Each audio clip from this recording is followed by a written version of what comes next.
Every dog has their own personality, their own unique preferences and habits. While Oreo is much like other dogs in a few ways, for the most part, he's truly one of a kind.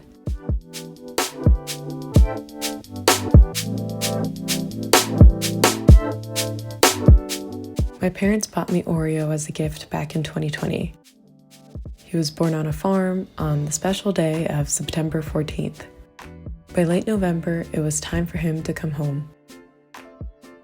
When we arrived on the farm, we were escorted to the back near the horse stables, and here we saw some of the other puppies left in his litter.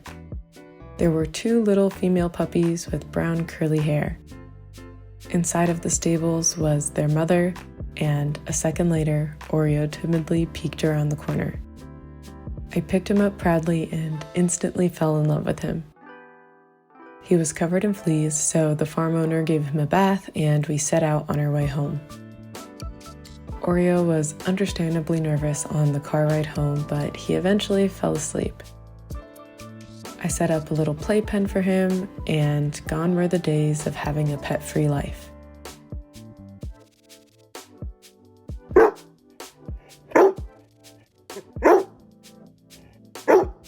I had prepared a lot before getting a puppy.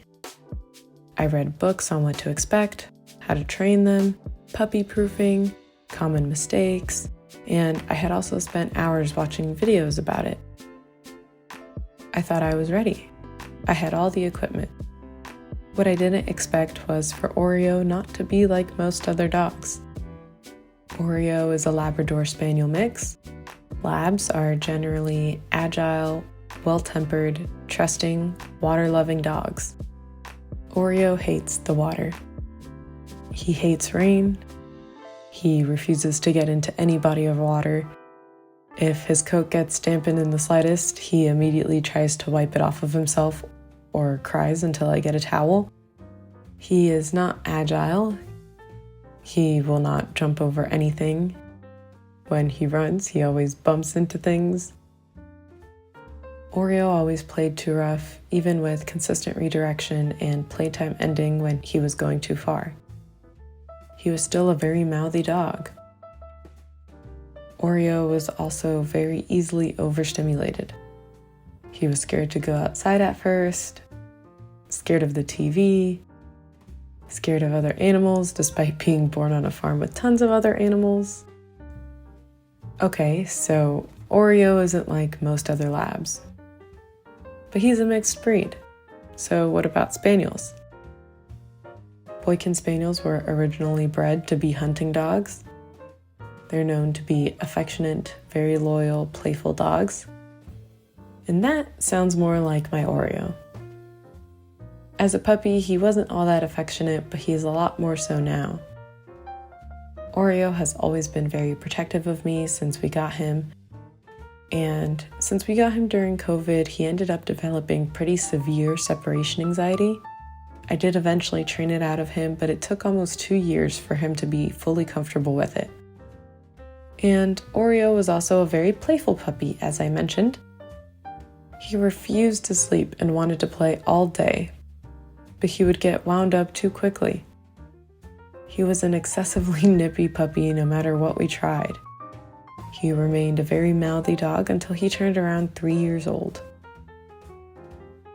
Puppies in general are challenging, but having been around many more puppies since getting Oreo and us getting a new puppy for ourselves recently, Oreo was an especially difficult puppy.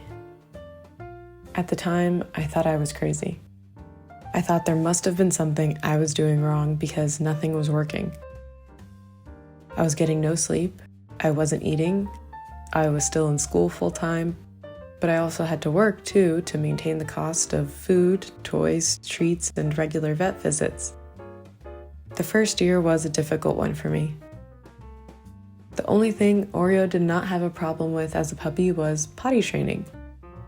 He practically needed no potty training at all, he just got it instantly. But everything else took months or even years. Some things like heel or rollover he never learned at all.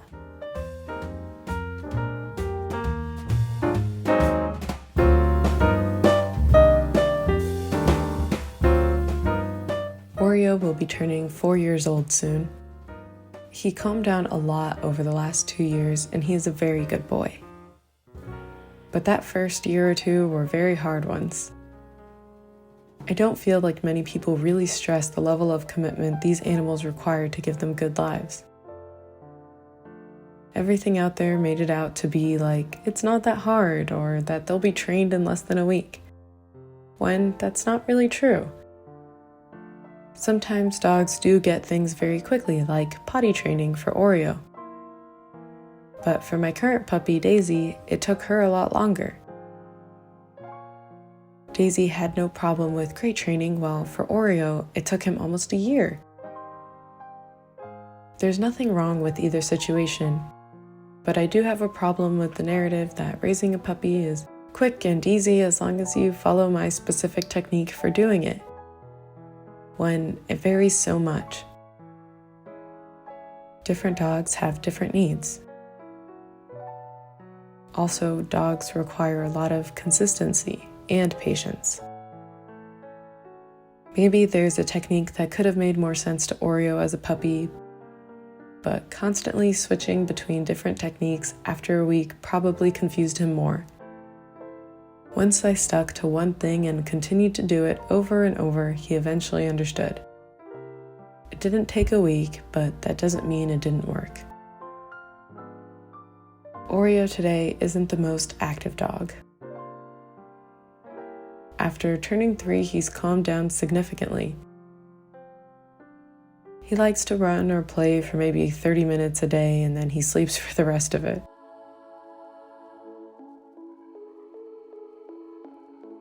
He isn't a very food-motivated dog like Daisy, who would do anything for a treat.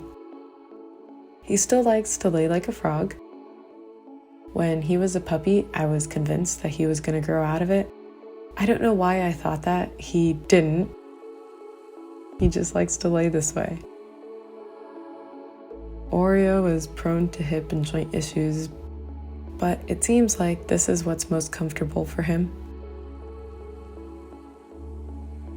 Oreo still thinks he's a small dog. If you give him the opportunity, he must sit on your lap. Oreo is also a pretty stubborn dog. When I call his name for him to come to me, he ignores me most of the time. When we play, he'll run to the toy, but he doesn't bring it back maybe 70% of the time. He knows I want him to bring it. He just likes the chasing part more than the retrieving part. Thinking back, it's funny how wrong we were when we tried to predict what Oreo was going to be like. My parents chose him thinking that his hair wouldn't get too long because he's part lab. After the first year of having Oreo, I thought he was never going to grow out of the nipping since every other puppy had already done so by then. I thought he was always going to be an endless ball of energy. Some dogs still are at this age, but Oreo isn't. Oreo today is also the sweetest, most expressive dog. He checks up on you, he tries to cheer you up when you're feeling down, he protects us, and he loves to cuddle up near us. He's not what I expected, but sometimes what you really want is something you could have never expected. Thanks so much for watching the video. I hope you enjoyed it. If you did, consider subscribing. And until next time, goodbye.